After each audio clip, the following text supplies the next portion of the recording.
మొత్తానికి దేశంలో ఎన్నికల నగారా మోగింది.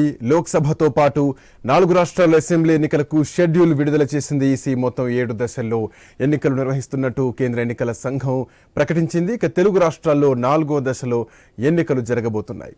తెలంగాణలోని 17 లోక్సభ స్థానాలతో పాటు కంటోన్మెంట్ అసెంబ్లీ స్థానానికి కూడా ఉప ఎన్నిక నిర్వహిస్తారు. ఆంధ్రప్రదేశ్లోని 25 లోక్సభ స్థానాలతో పాటు 175 అసెంబ్లీ నియోజకవర్గాలకు ఎన్నికలు జరగబోతున్నాయి. ఇక వీటికి సంబంధించి ఏప్రిల్ 18న నోటిఫికేషన్ విడుదల చేయబోతున్నారు. అదే రోజు నుంచి నామినేషన్ల దాఖల ఘట్టం కూడా మొదలు కాబోతోంది. ఏప్రిల్ 25 వరకు కూడా నామినేషన్లు దాఖలు చేసుకోవచ్చు. మే 13న పోలింగ్ జరుగుతుంది. ఓట్ల లెక్కింపు మాత్రం అన్ని దశలతో కలిపి జూన్ 4న చేపట్టబోతున్నారు. సో ఇట్లాంటి నేపథ్యంలో ఒక ఎన్నికల పండగను మాత్రం ఎన్నికల కమిషన్ డిక్లేర్ చేయడం జరిగింది. దేశంలోనే అత్యంత ఓట్ల పండగ, ఎన్నికల పండగ ఇప్పుడే ఎన్నికల కమిషన్ మీడియా ముందుకు వచ్చి మాట్లాడడం జరిగింది. సో దీనికి సంబంధించినటువంటి కీలకమైనటువంటి అంశాలు, అంటే 7 దశల్లో జరగబోతున్నటువంటి ఈ అంశాలకు సంబంధించి కొన్ని కీ పాయింట్స్ అన్ని కూడా ఎలక్షన్ కమిషన్ చెప్పడం జరిగింది. సో దాంట్లో మొత్తం ఓవరాల్గా అంటే ఓటర్ల సంఖ్య కానీ, అట్లాగే లోక్సభ నియోజకవర్గాల సంఖ్య కానీ, మొత్తానికి ఎంతమంది ఎన్నికల్లో ఈసారి ఓటు వేయబోతున్నారు, కొత్త వాళ్ళు ఎంతమంది వేయబోతున్నారు, ఇవన్నీ కూడా చెప్పడం జరిగింది. At the same time paramilitary బలగాలను కూడా ఈసారి ఉపయోగించుకోబోతోంది. అట్ ది సేమ్ టైం వాలంటీర్లు అట్లాగే కాంట్రాక్ట్ ఉద్యోగులు ఎవరైతే ఉన్నారో వీళ్ళు ఎన్నికల విధుల్లో ఉండకూడదంటూ కూడా ఎన్నికల కమిషన్ చెప్పడం జరిగింది. ఇక మరోవైపు మధ్యప్రదేశ్ కానీ అట్లాగే కొన్ని కీలకమైనటువంటి రాష్ట్రాలు ఏవైతే ఉన్నాయో వాటి అంటే బీహార్, గుజరాత్, హర్యానా లాంటి రాష్ట్రాల్లో బై ఎలక్షన్స్ను కూడా నిర్వహించబోతోంది. తెలంగాణలో కంటోన్మెంట్ ఈ మధ్యకాలంలో ఎమ్మెల్యే లాస్య మరణంతో అక్కడ ఉప ఎన్నిక అనివార్యమైంది. సో ఇట్లా నేపథ్యంలో డేట్ డిక్లేర్ చేయడం జరిగింది. ఏప్రిల్ 18న నోటిఫికేషన్, నామినేషన్ల గడువు 25, నామినేషన్ల పరిశీలన ఏప్రిల్ 26న జరగబోతోంది. నామినేషన్ల ఉపసంహరణ ఏప్రిల్ 29న జరగబోతోంది. మే 13న పోలింగ్, అట్లాగే జూన్ 4న ఒక జడ్జిమెంట్ డేని ఎన్నికల కమిషన్ డిక్లేర్ చేసింది. రైట్, మనతో పాటు మా స్పెషల్ కరెస్పాండెంట్ రవిచంద్ర న్యూస్ నుంచి సిద్ధంగా ఉన్నారు. Ravichandra, good afternoon. శ్రీకాంత్. రవిచంద్ర, ఒక ఓట్ల పండుగను మొత్తానికి ఎన్నికల కమిషన్ ఇంతకాలం నుంచి ఎదురు చూస్తూ వచ్చాం. ఎట్టకేలకు నోటిఫికేషన్ ఏప్రిల్ 26 నుంచి మనకు డిక్లేర్ చేయడం జరిగింది. అయితే తెలుగు రాష్ట్రాల విషయానికి వస్తే గనక 4th ఫేజ్లో ఈసారి ఎన్నికలు నిర్వహించబోతోంది. అంటే నిజానికి గతంలో మొదటి ఫేజ్లోనే తెలుగు రాష్ట్రాలకు వచ్చినా కానీ ఈసారి 4వ ఫేజ్కి తెలుగు రాష్ట్రాల్లో ఎన్నికలు జరగబోతున్నాయి. ఇటు బై ఎలక్షన్స్ కానీ, అసెంబ్లీ స్థానాలు తెలంగాణలో, ఎట్ ద సేమ్ టైం ఓవరాల్గా అటు అసెంబ్లీ అండ్ లోక్సభ స్థానాలకు ఆంధ్రప్రదేశ్లో. బట్ ఇక్కడ కొన్ని కీలకమైనటువంటి పాయింట్స్, అంటే మీరు దీన్ని అనాలిసిస్ ఎట్లా చేస్తారు, ఏం చెప్తారు? అంటే ఒకే రోజు ఎన్నికలు పెట్టడం, అంటే 2 తెలుగు రాష్ట్రాల్లో ఒకే రోజు ఎన్నికలు పెట్టడం కూడా టెక్నికల్గా చాలా ఎలక్షన్ కమిషన్ ఆలోచించని చెప్పుకోవచ్చు. ఎందుకంటే మే 13న ఒకే రోజు ఇటు తెలంగాణలో అటు ఆంధ్రప్రదేశ్లో. ఎందుకంటే ఆంధ్రప్రదేశ్లో ఉన్నటువంటి కొంతమంది సెటిలర్స్, తెలంగాణలో కూడా ఓట్లున్నాయి, కొంతమందికి అక్కడ ఓట్లున్నాయి, 2 చోట్ల ఉన్నాయి. ఈ విధంగా గతంలో కూడా ఇలాంటి సంఘటనలు జరిగింది. అలా కాకుండా ఒకే రోజు ఎన్నికలు పెట్టడంతో అటు ఆంధ్రప్రదేశ్లో 175 అసెంబ్లీ స్థానాలకు ఎన్నికలు జరుగుతున్నాయి, 25 లోక్సభ స్థానాలకు ఎన్నికలు జరుగుతున్నాయి. అది ఆంధ్రప్రదేశ్ సంబంధించి. తెలంగాణలో 17 లోక్సభ స్థానాలకు కంటోన్మెంట్ లాసనందిత మృతితోటి కంటోన్మెంట్ లో కూడా ఉప ఎన్నిక జరుగుతుంది. ఒకే రోజు మే 13న 2 తెలుగు రాష్ట్రాల్లో మే 13న ఎన్నికలు జరగబోతున్నాయి. దీంతో ఒక క్లారిటీ ఇచ్చేసింది ఎలక్షన్ కమిషన్. ఓట్లు వేసేట వాళ్ళు వేస్తే ఇక్కడ వేయాలి, లేదంటే అక్కడ వేయాలి. కొన్ని నియోజకవర్గాల్లో కూడా ప్రభావితం చూపిస్తుంది. అందులో తెలంగాణలో ముఖ్యంగా మల్కాజిగిరి లోక్సభ నియోజకవర్గంలో ఈ ప్రభావం ఎక్కువగా కనిపిస్తుందని చెప్పవచ్చు. దాన్ని బట్టే కొన్ని పార్టీలు ఇప్పటివరకు మల్కాజిగిరిలో ఎవరిని అభ్యర్థులు నిర్ణయించేట విషయంలో, నియమించేట విషయంలో కూడా కొంత వెయిట్ చేసేట దూరంలో కూడా ఉన్నారని చెప్పుకోవచ్చు. మొత్తానికి 2 తెలుగు రాష్ట్రాల్లో ఒకే విధంగా ఎన్నికల ప్రక్రియ 4th ఫేజ్ లో జరుగుతుంది. 4th ఫేజ్ లో జరగడానికి కూడా ఒక రీజన్ ఉందని చెప్పుకోవచ్చు. ఎందుకంటే 6 నెలల సమయంలోనే ఏదైనా ఖాళీ అయితే అసెంబ్లీ నియోజకవర్గాలకైనా లోక్సభ నియోజకవర్గాలకైనా ఖాళీ ఏర్పడితే 6 నెలల లోపే ఎన్నికలు జరగాలి. అయితే కొన్ని అసెంబ్లీ స్థానాలు వివిధ రాష్ట్రాల్లో ఉన్నట్టుగా సుమారు 11 రాష్ట్రాలు అనుకుంటే ఐ థింక్ 26 అసెంబ్లీ స్థానాలు ఉన్నాయి. ఉప ఎన్నికలు జరగాల్సిన ఓన్లీ ఉప ఎన్నికలు జరగాల్సిందే 26 అసెంబ్లీ స్థానంలో దేశవ్యాప్తంగా. అయితే ఈ 6 నెలల ప్రక్రియ ముగియక ముందుకే కొన్ని చోట్ల ముగిసేట అవకాశాలు ఉన్నందున ఆ రాష్ట్రాల్లో ఎన్నికలు పెడుతున్నది. అయితే తెలంగాణకు వచ్చేసరికి కంటోన్మెంట్ ఉప ఎన్నికను దృష్టిలో పెట్టుకొని 4th పేజ్కి జరిపారని చెప్పుకోవచ్చు. రెండు రాష్ట్రాల్లో ఆంధ్రప్రదేశ్ కావచ్చు, ఇటు తెలంగాణ కావచ్చు, రెండు ఒకే రోజు మే 13న ఎన్నికలు జరుగుతాయి. అంతకంటే ముందు అంటే ఏప్రిల్ 18న నామినేషన్ల ప్రక్రియ కొనసాగుతుంది రెండు తెలుగు రాష్ట్రాల్లో. అటు 175 అసెంబ్లీ స్థానాలకు ఆంధ్రప్రదేశ్లో, దాంతోపాటు 25 లోక్సభ స్థానాలకు ఆంధ్రప్రదేశ్లో, దాంతోపాటు తెలంగాణలో కూడా నామినేషన్ల ప్రక్రియ ఒకే రోజు ప్రారంభమవుతుంది రెండు రాష్ట్రాల్లో. అదందరూ గుర్తుంచుకోవాలి. ఏప్రిల్ 18న నామినేషన్ల ప్రక్రియ కొనసాగుతుందని చెప్పుకోవచ్చు.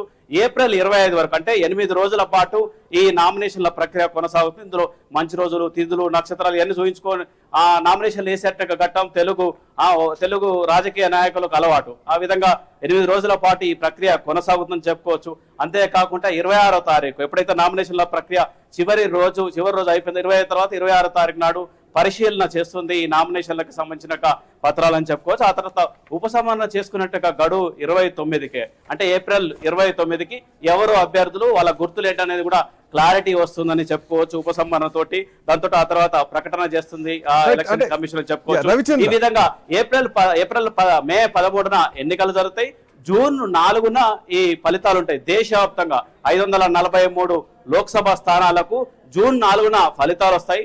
అయితే చివరి దశ 7వ దశ ఎన్నికలు చాలా కీలకం. ఎందుకంటే 7వ దశ ఎన్నికలు జూన్ 1న జరుగుతాయి. ఈ జూన్ 1 సాయంత్రం 5-6 గంటల వరకు ముగిస్తే ఆ తర్వాత ఎగ్జిట్ పోల్స్ వస్తాయి. అంటే మనకు ఈ దేశ రాజకీయాల్లో ఈసారి జరుగుతున్న లోక్సభ ఎన్నికల్లో 543 లోక్సభ స్థానాలకు 18వ లోక్సభ ఎన్నికలు జరుగుతున్నాయని చెప్పుకోవచ్చు. 18వ లోక్సభ ఎన్నికలకు సంబంధించిన ఎగ్జిట్ పోల్స్ కూడా జూన్ 1న ఎగ్జిట్ పోల్స్ వస్తాయి. జూన్ 1న అసలు ఎవరు ఏ రాష్ట్రాల్లో కావచ్చు, దాంతోపాటు దేశం అంతా ఎవరు ముందుంటారు, అంటే ఎవరు అధికారాన్ని చేపడతారన్న క్లారిటీ వస్తుంది. అంతేకాకుండా ఆంధ్రప్రదేశ్తో పాటు పక్కనున్న ఒడిశా, దాంతోపాటు సిక్కిం, దాంతోపాటు అరుణాచల్ ప్రదేశ్, ఈ 4 రాష్ట్రాలకు కూడా అసెంబ్లీ ఎన్నికలు ఉన్నందున జాతీయ పార్టీలు కూడా దీని మీద చాలా సీరియస్ గా ఫోకస్ పెట్టాయి. దీంతో రాజకీయ నాయకులు, అంతేకాకుండా ఎలక్షన్ కమిషన్ ఈసారి గతంలో లేని విధంగా కూడా చాలా రూల్స్ పెట్టింది. చాలా స్ట్రిక్ట్ గా కూడా ఉంటామని చెప్పింది. అన్ని రకాలకు కూడా, ముఖ్యంగా హెలికాప్టర్లు వాడే విషయంలో కావచ్చు. రవిచంద్ర, అంటే ఎలక్షన్ ఈ స్ట్రిక్ట్ రూల్స్ కానీ, లేదంటే మీరు చెప్తున్నట్టు 7వ ఫేజ్ లో జరుగుతున్నటువంటి ఎన్నికలు కానీ, ఇవన్నీ చాలా ప్రధానంగా కీలకంగా. ఎందుకంటే రిజల్ట్ వచ్చే ముందు జరిగేటువంటి ఎన్నికల్లో చాలా వరకు ప్రభావం ఉంటుంది గతంలో జరిగిన ఫేజెస్ ఏవైతే ఉన్నాయో వీటన్నిటికీ. సో దీనికి సంబంధించి ఎగ్జిట్ పోల్స్ పైన కూడా కొంతవరకు ఈసీ కూడా సీరియస్ గానే రెస్పాండ్ కావడం జరిగింది. బట్ ఇక్కడ ఒక కీలకమైనటువంటి అంశాన్ని కూడా మనం గుర్తుపెట్టుకోవాలి. మొదటి ఫేజ్ లో కాకుండా ఇందాక మీరు చెప్తున్నట్టు కంటోన్మెంట్ ఉంది కాబట్టి సో దాన్ని 4th ఫేజ్ లోకి జరిపారని చెప్పేసి మీరు అంటున్నారు. బట్ ఇక్కడ చూస్తే గనక 4th అంటే ఇప్పటికే ఇటు తెలుగు రాష్ట్రాల్లో ఎన్నికల హంగామా స్టార్ట్ అయింది. మరి ముఖ్యంగా అంటే తెలంగాణలో ఉన్న ఈ లోక్సభ స్థానాలు 17, అట్ ది సేమ్ టైం ఉప ఎన్నిక అసెంబ్లీ నియోజకవర్గం 1. బట్ ఆంధ్రప్రదేశ్ విషయానికి వస్తే గనక కొంతవరకు సంతోషపడాల్సినటువంటి విషయం కనిపిస్తోంది. ఎందుకంటే ప్రచారానికి ఎక్కువ సమయం ఉందని. అట్ సేమ్ టైం ఇంకొక అంశం కొంత ఆందోళన కూడా కలగాల్సినటువంటి అంశం కనిపిస్తోంది. ఎందుకంటే మనం చూస్తున్నాం చాలా కాస్ట్లీయెస్ట్ ఎన్నికలు. ఇప్పటికే అసెంబ్లీ ఎన్నికలు అంటేనే చాలా కాస్ట్లీ అయిపోయినటువంటి పరిస్థితి.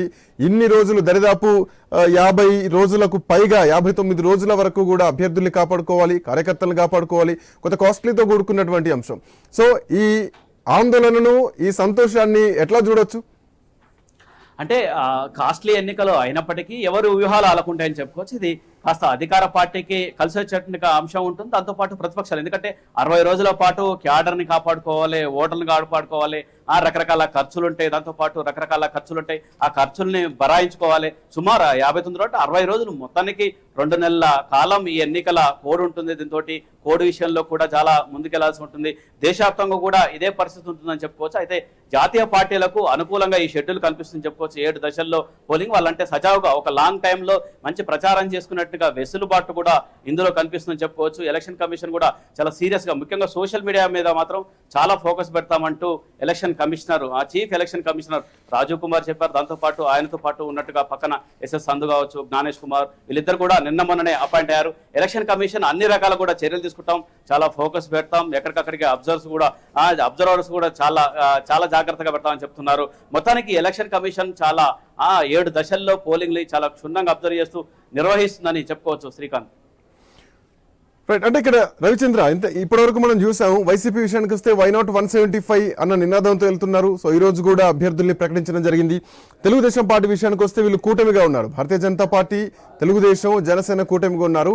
అభ్యర్థుల విషయంలో ఇంకా కొంత క్లారిటీ రావాల్సినటువంటి అవసరం ఉంది. బట్ ఇక్కడ అభ్యర్థుల్లో కూడా కొంతవరకు ఏమైనా అనుమానాలు, కొంతవరకు భయాలు ఏమైనా, మళ్ళీ మార్చే అవకాశాలు ఏమైనా ఇట్లాంటివి కూడా ఉండే ఛాన్సెస్ ఉంటాయి కదా. సో వీటికి సంబంధించినటువంటి ఈ అంశాన్ని ఎట్లా చూడొచ్చు? అయితే మొత్తానికి అటు ఆంధ్రప్రదేశ్ విషయానికి వస్తే వైనాట్ 175 అంటే 175 స్థానాలు, అసెంబ్లీ స్థానాలను కైవసం చేసుకోవాలన్న ప్రణాళికతోటి వైసీపీ ముందుకెళ్తుందని చెప్పుకోవచ్చు. అంతేకాకుండా లోక్సభ స్థానాలు కూడా 25 స్థానాల్లో కొద్దిసేపటి క్రితమే జగన్మోహన్ రెడ్డి 24 లోక్సభ స్థానాలకు కూడా అభ్యర్థుల్ని ప్రకటించారు. దాంతోపాటు కొంత మార్పులు చేర్పులు కూడా జరుగుతాయని చెప్పుకోవచ్చు. ఎందుకంటే ముఖ్యంగా ఈ మధ్య కాలంలో పొత్తులు కుదిరాయి. జనసేన కావచ్చు, టీడీపీకి కావచ్చు, రీసెంట్లీ బీజేపీ, ఆ కూటమిలో బీజేపీ కలిసింది. అంటే మూడు పార్టీలు ఒక జత కట్టడంతో, కూటమి ఏర్పాటు చేసుకోవడంతో వీళ్ళ పొత్తులకు కూడా కాస్త సమయం దొరికిందని చెప్పుకోవచ్చు. అంటే ఈ పొత్తుల సమయంలో, ఎందుకంటే కొంతమంది పొత్తుల సమయంలో ఆ సమయం దొరికిందని భావించుకోవచ్చు. దాంతోపాటు పార్టీ నుంచి బయటికి వెళ్ళేట్టుగా, ఎందుకంటే ఎవరికైనా టికెట్ రాకుంటే బయటికి వెళ్ళేట్టుగా అవకాశాలు కూడా ఉంటాయని చెప్పుకోవచ్చు. దీంతో ఇటు జనసేన కావచ్చు, బీజేపీ కావచ్చు, దాంతోపాటు టీడీపీ కావచ్చు, వీళ్లకు కాస్త సమయం దొరికింది, మంచి ప్రచారానికి కూడా సమయం దొరికిందని చెప్పుకోవచ్చు. అయితే ఇందులో కొన్ని సీట్ల సర్దుబాటు కూడా చేసుకున్నట్టుగా అవకాశాలు కూడా ఉంటాయని చెప్పుకోవచ్చు. ఏపీ ఎన్నికలు చాలా చాలా చాలా రసవత్తరంగా ఈసారి ఉంటాయని చెప్పుకోవచ్చు. ఎందుకంటే జగన్ సింగిల్ గా వెళ్తున్నారు, వీళ్ళు కూటమి ఏర్పడ్డారు. తెలుగు రాష్ట్రాల్లో చూసుకుంటే ఎప్పుడైనా కానీ కూటమి ఎప్పుడు ఒక వైఎస్ టైంలో మినహా కూటమి ప్రతిసారి గెలుపొందుతూ వస్తున్నట్టుగా సందర్భాలు గతంలో కనిపించాయి. గతంలో ఒకసారి సఫాలజీని అబ్జర్వ్ చేస్తే ఆ విధంగా కనిపించాయని చెప్పుకోవచ్చు. అయితే ఈసారి ఎలా ఉంటుంది ఫలితాలన్న కోణంలో కూడా చూడాల్సి ఉంటుందని చెప్పుకోవచ్చు. అయితే గతంలో చంద్రబాబు కూడా సింగిల్గా వెళ్ళారు, ఓడిపోయారని చెప్పుకోవచ్చు. అయితే ఈసారి జగన్ కూడా సింగిల్గా వెళ్తున్నారు. ఫలితాలు ఏ విధంగా ఉంటాయని ఎగ్జిట్ పోల్స్ వచ్చేట్టుగా, అంటే జూన్ 1న చివరి ఫేజ్ ఉంటుంది, ఆ రోజు వరకు కూడా ఎగ్జిట్ పోల్స్ ఎవరు ఇవ్వడానికి ఉండదు. అంతేకాకుండా సోషల్ మీడియాలో కూడా చర్చలు జరగడానికి కూడా, అంటే రేపు ఎన్నికలు జరగగానే మే 11న తెలంగాణలో, ఆంధ్రప్రదేశ్లో ఎన్నికలు అయిపోతాయి. ఆ రోజు సాయంత్రానికి వెంటనే ఈ విధంగా గెలుస్తుంది, ఈ విధంగా చేయడానికి కూడా ఎలక్షన్ కమిషన్ చాలా సీరియస్ గా ఉంటుంది. ఎవరు కూడా ఎగ్జిట్ పోల్స్ కావచ్చు, గెలుపోవటముల గురించి ఎవరు చర్చించకూడదు, సోషల్ మీడియాలో కూడా నిఘా పెడతామని చెప్తున్నాయి. మొత్తానికి ఆంధ్రప్రదేశ్ ఎన్నికలు చాలా రసవత్తరంగా ఉంటాయని చెప్పుకోవచ్చు. ఇప్పటికే జగన్ కూడా ముందు నుంచి కూడా దఫాలుగా, అంటే జాబితాల వరకు సుమారు 7-8 జాబితాలు ప్రతి వారం రోజులకు ఒకసారి, 3 రోజులకు ఒకసారి ఈ విధంగా జాబితాల మీద జాబితాలు ఇచ్చుకుంటూ వస్తున్నారని చెప్పుకోవచ్చు. చివరిగా ఈ రోజు 175 స్థానాలకు అభ్యర్థుల్ని ప్రకటించారు. దాంతోపాటు టీడీపీ కూడా దీని మీద కసరత్తు చేసింది. ఇప్పటికే చంద్రబాబు, దాంతోపాటు జనసేన అధ్యక్షుడు పవన్ కళ్యాణ్ కూడా ఢిల్లీకి వెళ్లి పొత్తులు కుదుర్చుకున్నట్టుగా పరిస్థితి కూడా అని చెప్పుకోవచ్చు. చాలా సీరియస్ గానే ఎన్నికలు జరుగుతాయి. ఎవరు గెలుపొందుతారన్నది ఒక విషయాన్ని పక్కకు పెడితే, మొత్తానికి ఈసారి దేశవ్యాప్తంగా జరుగుతున్నట్టుగా 18వ లోక్సభ ఎన్నికల్లో 543 లోక్సభ స్థానాలకు ఒకసారి చూసుకుంటే చాలా మంది, అంటే సుమారు 97 కోట్ల మంది ఓటర్లు ఇందులో ఓటేస్తున్నారు. అందులో ఎక్కువగా కొంత మహిళల సంఖ్య కూడా ఎక్కువగా ఉన్నట్టు తెలుస్తుంది. 1.8% మంది మహిళల ఓటర్లు కూడా ఎక్కువగా ఉన్నట్టు తెలుస్తుంది. దాంతోపాటు మరొక అంశం ఏంటంటే, రాజీవ్ కుమార్ కొద్దిసేపు క్రితం చీఫ్ ఎలక్షన్ కమిషన్ మాట్లాడుతూ యూత్ ఓటర్లే బ్రాండ్ అంబాసిడర్ గా మారాలి, దాంతోపాటు పోలింగ్ పర్సెంటేజ్ కూడా పెంచుకోవాల్సిన అవసరం కూడా ఉందంటూ కూడా ఆయన చెప్పుకొచ్చిన సందర్భాలు ఉన్నాయి. చాలా పకడ్బందీ ఏర్పాటు చేసి చెప్పుకోవచ్చు. 1,50,00,000 మంది సిబ్బందితోటి, దాంతోపాటు 10.5 లక్షలు, అంటే 10,50,000 మంది పోలింగ్ స్టేషన్లు, ఇవన్నీ కొనసాగుతున్నాయి చెప్పుకోవచ్చు. మొత్తానికి మీరు హోల్డ్ లో ఉండండి. I'll come back to you again. మీ దగ్గరకు వస్తాను. మనతో పాటు రాజకీయ విశ్లేషకులు శేషు గారు ఉన్నారు. శేషు గారు, గుడ్ ఈవినింగ్. శేషు గారు, మీ వాయిస్ మ్యూట్ లో ఉంది. మీరు కొంచెం లౌడ్ గా పెట్టరా మీ వాయిస్? శేషు గారు, వినిపిస్తుంది కదా? కొంచెం లౌడ్. శేషు గారు, is it okay? Yeah, okay, right, done. Seshu గారు, సో మొత్తానికి అంటే ఎన్నికల కమిషన్ కొంచెం సీరియస్నెస్, స్ట్రిక్ట్నెస్ పక్కాగా కనిపిస్తోంది. సో దానికి సంబంధించి స్టార్ క్యాంపెయినర్లు ఏమేమి మార్గదర్శకాలు పాటించాలి, ఎక్కడ హింసాత్మకంగా ఉండకూడదు, హింసను ప్రోత్సహించేది లేదన్నారు. అట్ ది సేమ్ టైం భాష విషయంలో కూడా జాగ్రత్తలు తీసుకోవాలన్నారు. తెలుగు రాష్ట్రాల్లో అంటే మాటలతోనే గెలుపులు జరిగినటువంటి పరిస్థితిని మనం చూసాం. మాటలే ఆయుధంగా మాట్లాడినటువంటి అంశాలను కూడా మనం చూసాం. సో చాలా జాగ్రత్తలు తీసుకోవాలంటూ మాట్లాడారు. ఎక్కడ అంటే కులం, మతం పేరుతో ఓట్లు అడగొద్దన్నారు. బట్ వీటి చుట్టే ఎన్నికలు తిరుగుతూ ఉంటాయి. అంటే ఇట్లాంటి నేపథ్యంలో అంటే 4th ఫేజ్కి రావడం జరిగింది 2 తెలుగు రాష్ట్రాల్లో, ఆంధ్రప్రదేశ్ అయితేనేమి, ఇటు తెలంగాణ అయితేనేమి, ఇటు కంటోన్మెంట్ కూడా మనకు ఒకటి బై ఎలక్షన్ ఉండనే ఉంది. సో ఎట్లా చూడొచ్చు 4th ఫేజ్లో ఎట్లాంటి పరిణామాలు మనం ఎక్స్పెక్ట్ చేయొచ్చు? Yeah election commission of India 18వ లోక్సభకి ఎన్నికల షెడ్యూల్ ని ప్రకటించింది. 2019లో 7 దశల్లో ఎన్నికలు జరిగినట్టుగానే ఇప్పుడు ఈ 2024 లోక్సభ ఎన్నికలు అంటే 18వ లోక్సభకు జరిగేటటువంటి ఎన్నికలు కూడా 7 దశల్లో జరగబోతున్నాయి అనేటటువంటి ఒక షెడ్యూల్ ని ప్రకటించింది. ఏప్రిల్ 19న మొదటి దశ ప్రారంభమైతే జూన్ 1కి 7వ దశ ఎండ్ అవుతుంది. జూన్ 4న కౌంటింగ్ వస్తుంది. తెలుగు రాష్ట్రాల్లో వచ్చేసి మే 13 నాడు ఒకే దశలో మనకి 2 తెలుగు రాష్ట్రాల్లో కూడా అటు ఆంధ్రప్రదేశ్ శాసనసభ ఎన్నికలు, లోక్సభ ఎన్నికలు, ఇటు తెలంగాణలో లోక్సభ ఎన్నికలు జరుగుతాయి అనేటటువంటి విషయాన్ని ఎన్నికల షెడ్యూల్ చాలా స్పష్టంగా ఇచ్చినటువంటి సందర్భాన్ని మనం చూసాం. అయితే మీడియా సమావేశం సందర్భంగా chief election commissioner of India Rajiv Kumar garu కొన్ని ఆసక్తికరమైనటువంటి విషయాలు చెప్పారు. మీడియా మిత్రులు అడిగినటువంటి ప్రశ్నలు కూడా కొన్ని ఈసారి ఎలక్షన్లలో చోటు చేసుకునేటటువంటి అంశాలపైన చాలా స్పష్టంగా చెప్పారు. ఒకటి ఏంటంటే ఒక మిత్రులు అడిగినటువంటి ప్రశ్న, what about EVMs, somebody have a doubts on EVMs అని అడిగారు. అంటే ఈవీఎంల పైన కొంత అనుమానాలు ఉన్నాయి, వాటిపైన ఏం చెప్తారు అని అడిగితే రాజీవ్ కుమార్ గారు చాలా స్పష్టంగా చెప్పారు, ఈవీఎంలు 100కి 100% సేఫ్, అలాంటి అనుమానాలు పెట్టుకోవద్దు అనేటటువంటి ఒక అనుమానాన్ని నివృత్తి చేసేటటువంటి ప్రయత్నం చేశారు. ఇది ఒకటి. రెండో కీలకమైన పరిణామం ఏంటంటే ఈసారి జరుగుతున్నటువంటి ఎన్నికల్లో ఓట్ ఫ్రమ్ హోమ్ అనేది 85 సంవత్సరాలు దాటినటువంటి వాళ్ళు, వికలాంగులకు ఇంటి దగ్గర నుంచే ఓటు వేసుకునేటటువంటి సౌలభ్యాన్ని కల్పిస్తామనేటటువంటి ఒక కొత్త అంశాన్ని ఈసారి ఫేజ్ అంటే 18వ లోక్సభ ఎన్నికలకి కొత్తగా ఎన్నికల కమిషన్ ఆఫ్ ఇండియా తీసుకొచ్చింది. రెండోది ఏంటి అంటే సమస్యాత్మక ప్రాంతాలలో ఉన్నటువంటి పోలింగ్ కేంద్రాలను పర్యవేక్షణ చేయడానికి డ్రోన్ సిస్టాన్ని వాడుకోబోతున్నాము అనేటటువంటి ఒక విషయాన్ని చెప్పినటువంటి సందర్భం. ఇది ఒక కొత్త అంశంగానే మనం పరిగణ చేయాలి. తర్వాత రెండోది ఏంటి అని అంటే రెండోసారి ఓటు వేయడానికి గనక వస్తే ఈసారి కేసులు బుక్ చేస్తామని చెప్పారు. అంటే ఎవరైతే మాల్ ప్రాక్టీస్ చేసి డూప్లికేట్ ఓటు వేయడానికి గనక రెండోసారి ఓటు వేయడానికి గనక వస్తే వాళ్ళపైన కేసులు బుక్ చేసేటటువంటి నిర్ణయాన్ని ఎలక్షన్ కమిషన్ ఆఫ్ ఇండియా ఈ సందర్భంలో తీసుకుంది. తర్వాత కోడ్ ఆఫ్ కాండక్ట్ విషయంలో కూడా ఎలక్షన్ కమిషన్ ఆఫ్ ఇండియా ఈసారి స్ట్రిక్ట్ గా ఉండబోతుంది అనేటటువంటి సంకేతాలు రాజీవ్ కుమార్ గారు తన ప్రెస్ మీట్ లో చెప్పారు. ముఖ్యంగా స్టార్ క్యాంపెయినర్ల విషయంలో పాటించాల్సినటువంటి నిబంధనలు ఏంటనేది. ఎందుకనంటే ఇటీవలనే రాహుల్ గాంధీని దేశ ప్రధానమంత్రి పైన కామెంట్ చేశారు అనేటటువంటి విషయం పైన రాహుల్ గాంధీ లోక్సభ సభ్యత్వాన్ని రద్దు చేసినటువంటి సందర్భం ఉంది. కాబట్టి ఈ స్టార్ క్యాంపెయినర్లు ఏ విధంగా ఉండాలి ఏంది అనేటటువంటిది నిబంధనలు తయారు చేస్తున్నామని ఒక విషయాన్ని చెప్తూ, రెండోది ఎలక్షన్ ప్రచారంలో కూడా కులం మతాన్ని అడ్డం పెట్టుకొని కులం మతాన్ని ప్రచారం చేస్తూ ఓట్లు అడగటం అది నేరం కిందికి వస్తుంది. ఆ విధమైనటువంటి విషయాన్ని ఎలక్షన్ కమిషన్ ఆఫ్ ఇండియా అలో చేయదు. పార్టీలు గాని అభ్యర్థులు గాని కులాన్ని మతాన్ని ఎన్నికల విషయంలో తీసుకురావద్దనే విషయాన్ని చెప్తూ, తర్వాత చైల్డ్ లేబర్ ని చిన్నపిల్లలను కూడా ప్రచారంలో వాడుకోవడానికి వీలు లేదు అనేటటువంటి ఒక స్పష్టమైనటువంటి సంకేతాలు ఇచ్చారు. కాబట్టి ఈసారి ఈ కోడ్ ఆఫ్ కాండక్ట్ విషయంలో election commission of India serious గా ఉండబోతుంది అనేటటువంటి ఒక విషయాన్ని చెప్పారు. అది ఎంతవరకు ఎగ్జిక్యూట్ చేస్తారనేది మనం చూడాలి. రెండోది డబ్బుల విషయంలో మొన్న జరిగినటువంటి ఇటీవల 5 రాష్ట్రాల్లో ఎన్నికలు జరిగితే 3,400 కోట్ల రూపాయలు పట్టుబడ్డాయని చెబుతూ ఈసారి లిమిట్ అప్పర్ లిమిట్ ఇచ్చినటువంటి మేరకు లోక్సభ అభ్యర్థులైతే 95 లక్షల రూపాయలు, శాసనసభకు పోటీ చేసేటటువంటి అభ్యర్థులైతే 40 లక్షల రూపాయల కంటే ఎక్కువ ఖర్చు పెట్టడానికి వీల్లేదు. ఈ విషయంలో కూడా ఎలక్షన్ ఎక్స్పెండిచర్ విషయంలో కూడా election commission of India strict గా ఉండబోతుంది. దేశవ్యాప్తంగా ఎన్నికల అబ్జర్వర్స్ ని ఉపయోగించుకోకపోతున్నాము.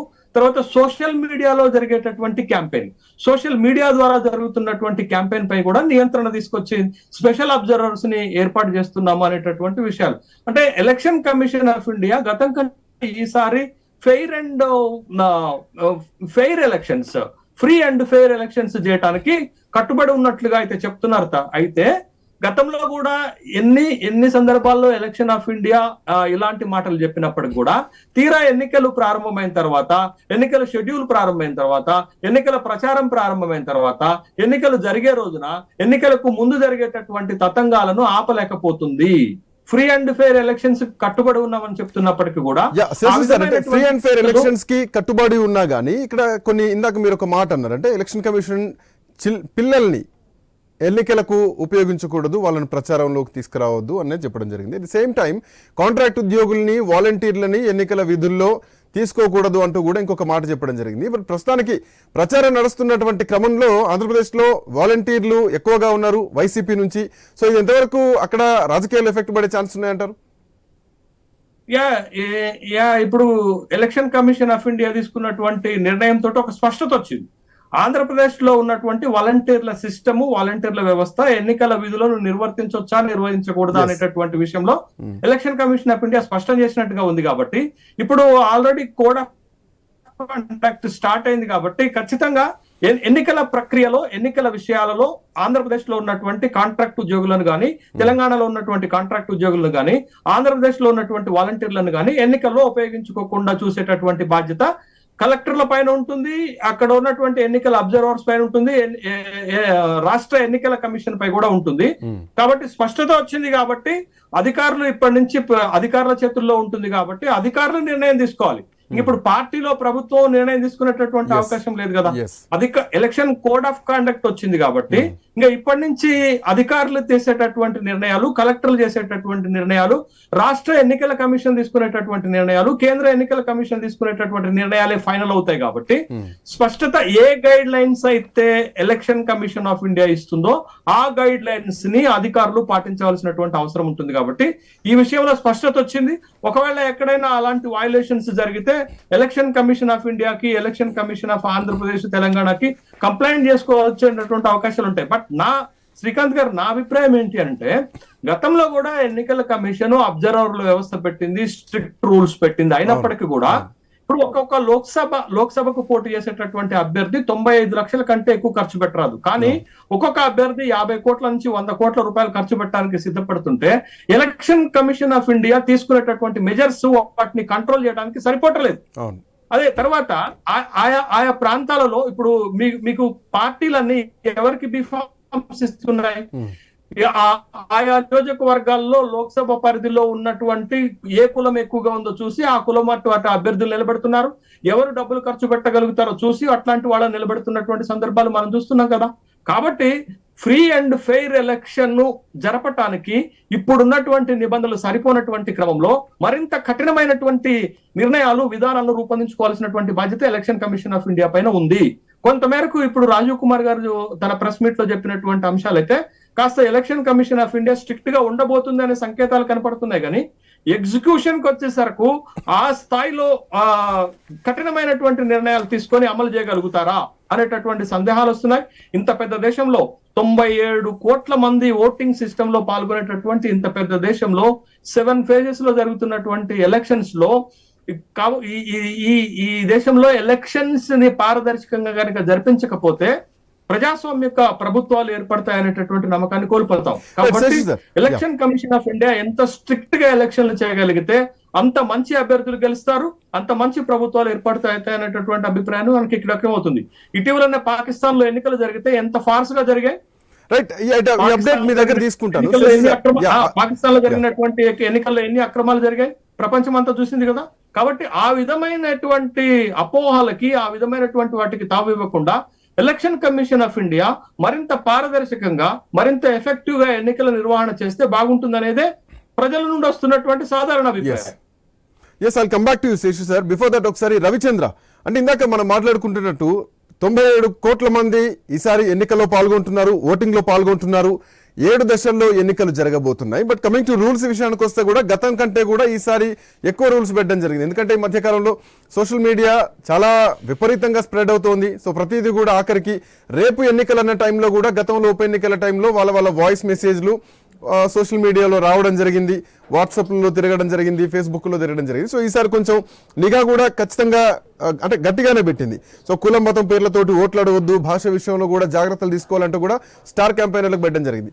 బట్ కమింగ్ టు, ఎందుకంటే భారతదేశంలో అత్యంత పెద్ద దేశంలో జరుగుతున్నటువంటి అత్యంత పెద్ద ఓట్ల పండుగ ఇది. దీంట్లో ఈ స్ట్రిక్ట్ రూల్స్ తీసుకురావడం జరిగింది. కానీ ఎగ్జిక్యూషన్లో ఎట్లా ఉండే ఛాన్స్ ఉన్నాయి? ఈసారి స్ట్రిక్ట్నెస్ని ఎట్లా చూడాలి? ఎంతవరకు ఎగ్జిక్యూషన్లో సక్సెస్ అవుతుంది అనుకోవాలి రవిచంద్ర? అంటే ప్రతిసారి ఆ ఎలక్షన్ కమిషన్ రకరకాల అన్ని రూల్స్ పెడుతుంది. అంటే ఫ్రీ అండ్ ఫెయిర్ గా ఎన్నికలు జరిగేందుకు, ఎన్నికలు నిర్వహించేందుకు రకరకాల రూల్స్ పెడుతుంది. అందులో భాగంగా కొద్దిసేపు క్రితం చెప్పుకున్నట్టు ఏపీలో వాలంటీర్స్ కావచ్చు, అంతేకాకుండా అన్ని రాష్ట్రాల్లో కాంట్రాక్ట్ సిస్టమ్ ఉంది. ఎంప్లాయ్మెంట్ అంటే గౌట్ ఎంప్లాయీ సిస్టంలో కాంట్రాక్ట్ సిస్టమ్ ఉంది. వాళ్ళని కూడా ఎన్నికల విధుల్లో ఉపయోగించకూడదు, వాళ్ళని వాడుకోకూడదు, ఎలాంటి ఏ విధంగా కూడా అంటూ చెప్పింది. దాంతోపాటు రకరకాల రూల్స్, అంతేకాకుండా ప్రైవేట్ హెలికాప్టర్లు, ఈవెన్ ప్రైవేట్ విమానాలని కూడా తనిఖీ చేస్తాం, ఏ టైంలోనైనా ఎక్కడైనా ఏదైనా తనిఖీలు చేస్తాం. దీంతో చాలా జాగ్రత్తలు తీసుకుంటున్నాం అన్న కోణంలో, అంతేకాకుండా సోషల్ మీడియాకి సంబంధించిన అన్ని అంశాల మీద కూడా ఈ విధంగా చాలా సీరియస్ గా నిఘా పెడుతుంది, నిఘా ఉంటుందని చెప్పొచ్చు. చాలా సుదీర్ఘ కాలంలో ఎన్నికలు జరుగుతున్నాయి, 2 నెలలకు పైగా ఈ ఎన్నికల ప్రక్రియ ఉంటుంది కాబట్టి చాలా ఉంటుంది. అంతేకాకుండా ఈ చిన్న చితక అంటే ఆర్థికంగా లేనటువంటి పార్టీలు, ఇందులో కూడా ఆర్థిక పార్టీలు ఆర్థికేతర పార్టీలు చర్చించుకోవాల్సిన పరిస్థితి ఉంది. ఎందుకంటే ఎన్నికలు అనేది అంత కాస్ట్లీ అయిపోయింది. ఈ ఎన్నికలు మహా కాస్ట్లీ అయిపోయినాయని చెప్పుకోవచ్చు. ఎందుకంటే ఇంత కాలానికి సుమారు 2 నెలల కాలంలో చిన్న పార్టీలు అంటే చిన్న పార్టీలు కావచ్చు, స్వతంత్ర అభ్యర్థులు కావచ్చు, దాంతోపాటు చిన్న అంటే ఆర్థికంగా బలంగా లేనటువంటి పార్టీల విషయంలోకి వస్తే ఇందులో ఈ ఎన్నికల్లో ఖర్చు మరింత పెరుగుతుందని చెప్పొచ్చు. 60 రోజుల్లో ప్రతిరోజు ఖర్చులు రకరకాలుగా పెరుగుతూ పోతుంటాయి, రకరకాల ప్రతిరోజు పెరుగుతుంది. వాళ్ళకి ఇచ్చినట్టుగా ఈ 95 లక్షల లిమిట్స్ నాకు తెలుసు 2-3 రోజులనే ముగిస్తా అంటే ఆ ప్రక్రియనే అయిపోతుందని చెప్పొచ్చు. ఎందుకంటే కాస్ట్లీ బయట వీళ్ళు చెప్పే లెక్కలు ఒక తిరుగుంటుంది, గ్రౌండ్ లో మరొక తిరుగుంటుంది చెప్పొచ్చు. ఎలక్షన్ కమిషన్ అయినప్పటికీ రకరకాల రూల్స్ పెట్టిందని చెప్పుకోవచ్చు. అన్ని చోట్ల అంటే అన్ని ఫేజుల్లో కూడా చాలా అంటే ప్లాన్ గా కూడా ఏర్పాటు చేసింది election commission. Ravichandra, come back to you. AP ఎన్నికల ప్రధానాధికారి ముఖేష్ కుమార్ మీనా లైవ్ లో మాట్లాడుతున్నారు. ఆ ప్రత్యక్ష ప్రసారం చూద్దాం. తర్వాత పీడబ్ల్యూడి అంటే ఫిజికలీ హ్యాండిక్యాప్ కేటగిరీలో కూడా ఈసారి కొన్ని స్పెషల్ పోలింగ్ స్టేషన్ మనం పెట్టడం జరిగింది. Youth managed polling station only young officers ద్వారా మేనేజ్ చేసిన 50. తర్వాత మోడల్ పోలింగ్ స్టేషన్ అనదర్ 555 మేము కలెక్టర్స్ ద్వారా ప్రపోజ్ చేయడం జరిగింది.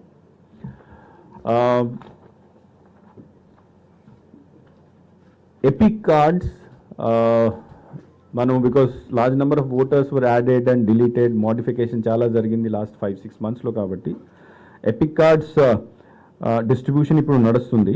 ఈ మంత్ ఎండ్ కల్లా వీఆర్ ప్లానింగ్ టు డిస్ట్రిబ్యూట్ ఎవరు ఇప్పటిదాకా అప్లై చేసినారు for all those people. By this month end we have planned to distribute all the EPIC cards. ఎలక్షన్కి ఆర్ పోలింగ్ డేట్కి 5 రోజు ముందు ఓటర్ ఇన్ఫర్మేషన్ స్లిప్స్ కూడా డిస్ట్రిబ్యూట్ చేయడం జరుగుతుంది. ఓటర్ డిస్ట్రిబ్యూషన్ స్లిప్స్తో పాటు ఈసారి బ్రెయిల్ ఓటర్ ఇన్ఫర్మేషన్ స్లిప్స్ కూడా విజువలీ హ్యాండిక్యాప్డ్కి మేము ఇవ్వడం జరుగుతుంది. తర్వాత ప్రతి ఓటర్కి ఒక voter guide we're providing. Election commission ఇచ్చిన ఈరోజు డైరెక్షన్స్ ప్రకారం అపార్ట్ ఫ్రమ్ ఎపిక్ కార్డ్, అంటే ఎపిక్ కార్డ్ ఉంటే మంచిది, ఎపిక్ కార్డ్ లేనప్పుడు 12 రకాల ఐడెంటిఫికేషన్స్ని ఇప్పుడు ఈరోజు నోటిఫై చేయడం జరిగింది. ఆ 12 రకాల ఐడెంటిఫికేషన్ కార్డ్ మన దగ్గర ఉంటే in place of EPIC card identification కోసం పోలింగ్ రోజు వాడుకోవచ్చు. దాంట్లో ఆధార్ కార్డ్ ఉంది, ఎన్ఆర్ఈజీఏ జాబ్ కార్డ్ ఉంది, పాస్బుక్స్ ఉంది, health insurance smart card, driving licence, PAN card, passport, pension document, service identity card, తర్వాత official identity cards of MP MLA. So 12 different types of identification document can be used by the voter for his identification on the day of polling. మనకు ప్రతి polling స్టేషన్లో minimum facilities అంటే drinking water, furniture, lighting, ramp, ఇట్లాంటి 7-8 facilities ఉన్నాయి, minimum ఇవ్వాలి. So last 3 months నుంచి collectors ప్రయత్నం చేస్తున్నారు. ఎక్సెప్ట్ 40 పోలింగ్ స్టేషన్ అన్ని చోట్ల పూర్తి చేయడం జరుగుతుంది. అది కూడా నెక్స్ట్ ఈ మంత్ ఎండ్ కల్లా collectors will complete all those things. Now ఈసారి physically handicapped or disabled candidates ఓటర్స్కి, తర్వాత సీనియర్ సిటిజన్స్ అంటే 85+ సిటిజన్స్కి హోమ్ ఓటింగ్ స్పెషల్ ఫెసిలిటీ ఇవ్వడం జరుగుతుంది. So both these things are ఈ 2 ఆప్షనల్గా ఉంటాయి, ఈజ్ నాట్ కంపల్సరీ. అంటే వాళ్ళే హోమ్ ఓటింగ్ ద్వారానే ఓట్ చేయాలి ఇట్లాంటి ఏం లేదు. They can opt either for home voting or for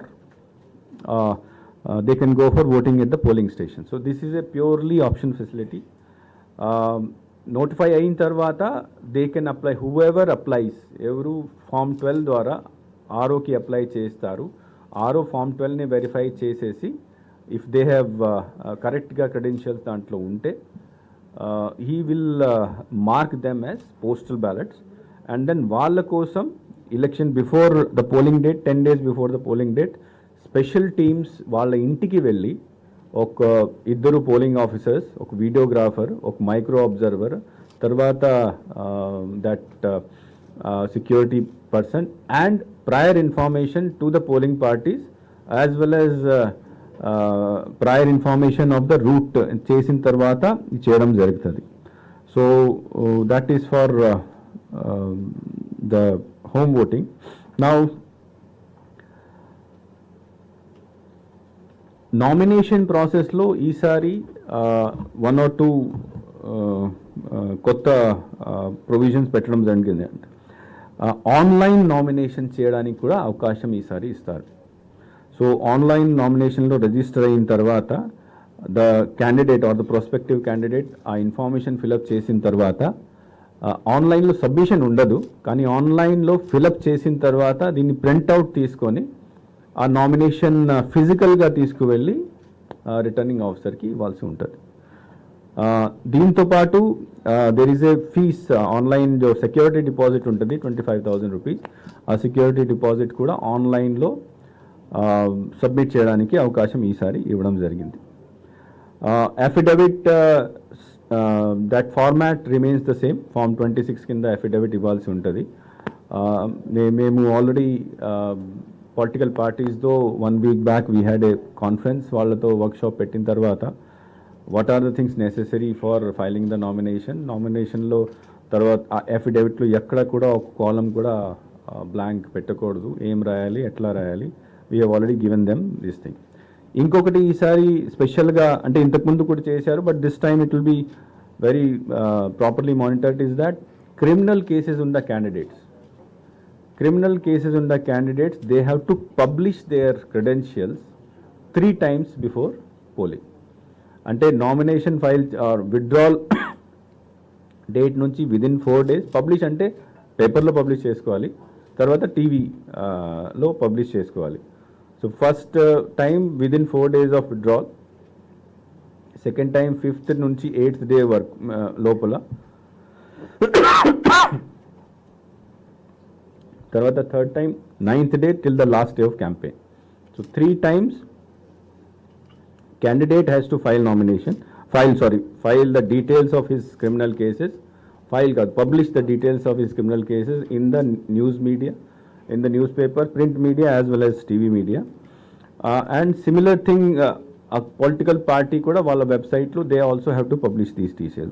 These are as per the directions of the Election Commission.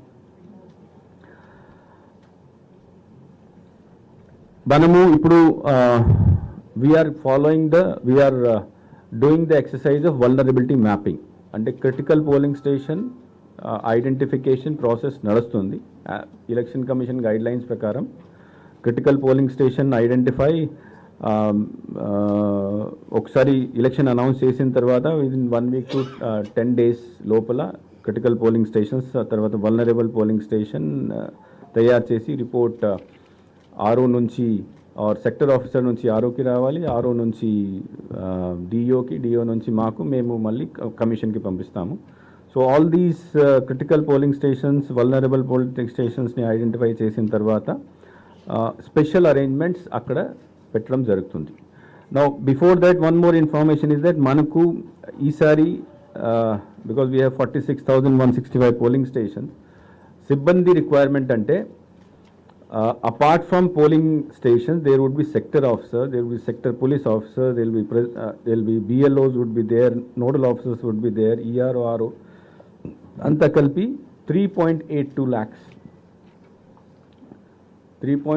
lakhs number of employees we would be using for elections, plus there would be some other officer, accounting team itla kuda konni untayi. So sumaruga 4 lakshal employees memu for conduct of elections we'll use. Apart from this there will be security kosam security police, SAP as well as CAPF untayi. Sir dini gurinchi details cheptaru SPNO garu. But as for only for the purpose of conduct of election except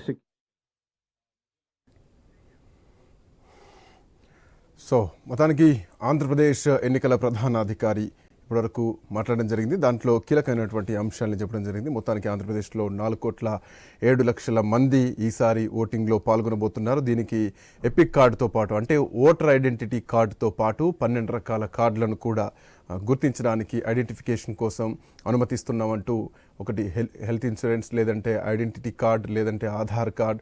so ఇట్లాంటి వాటిని ఒక 12 రకాల జాబితాను కూడా ఆంధ్రప్రదేశ్ ఎన్నికల commission చెప్పడం జరిగింది. ఓటర్ల జాబితాను సవరించడం సాధ్యం కాదు అంటూ కూడా ఒక మాట చెప్పడం జరిగింది. అయితే ఇట్లా నేపథ్యంలో కొన్ని క్రిటికల్ పోలింగ్ స్టేషన్స్ ఏవైతే ఉన్నాయో సో వాటిని గుర్తించి ప్రయత్నం చేస్తున్నాం. వాటిని గుర్తించిన తర్వాత అవి కమిషన్ పంపిస్తే ఆ తర్వాత అక్కడ స్పెషల్ అరేంజ్మెంట్ చేస్తామంటూ కూడా చెప్పడం జరిగింది.